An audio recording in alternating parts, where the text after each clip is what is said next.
এলাকার মানুষ আইসা মুসা নবীরে কয়, নবী দোয়া করেন, মিশরে বৃষ্টি নাই।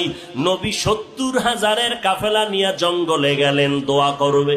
হঠাৎ কয়, আল্লাহ এতগুলো মানুষ নিয়ে হাত তুললাম, জমিনে বৃষ্টি দাও। আমার আল্লাহ ডেকে বলে, রে মুসা, তুমি যেই লোকগুলো নিয়ে দোয়া করতেছো, এই লোকের মধ্যে একটা গুনাহগার আছে, লাগাতার 40 বছর গুনাহ করেছে, জিনা করতেছে। ওই বান্দাটারে যদি উঠাইয়া না দাও, আমি তোমাদের দোয়া কবুল করিয়া বৃষ্টি দিব না। মুসা নবী ডাক দিয়া কয়, এই জিনাকার ময়দানে কে আসো?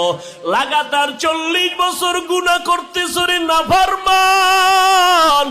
এখন আল্লাহর অর্ডার, তুই ওঠ। তুই যদি উঠিয়া না যাও, তোর কারণে আমাদের মোনাজাত কবুল হবে না।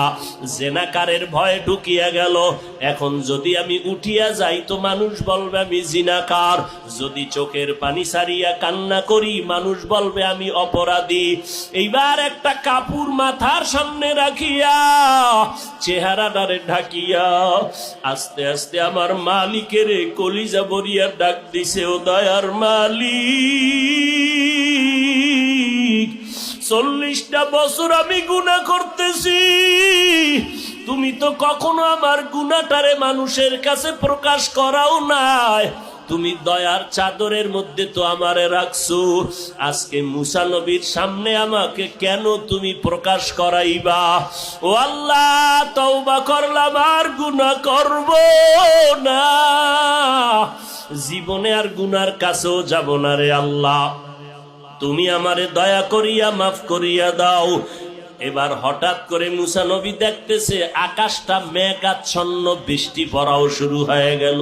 মুসা নবী বলেন, আল্লাহ আপনি যাকে উঠতে বললেন সে তো উঠে নাই, আবার বৃষ্টি দিলেন কেন? আল্লাহ বলে, রে মুসা, যার কারণে বলছি বৃষ্টি দিব না, তার কারণেই জমিনে বৃষ্টি দান করলাম। আল্লাহর নবী বলেন, তা কেমন করে? আল্লাহ বলে, মুসা তুমি কি জানো না আমার একটা নাম গফফার, আমার একটা নাম সত্তার, আমার একটা নাম রহমান। ওরে গুনার পাহাড় নিয়েও যদি কোনো বান্দা একটু ডাক দেয় মালিক, ও আল্লাহ তুমি আমারে মাফ করিয়া দাও।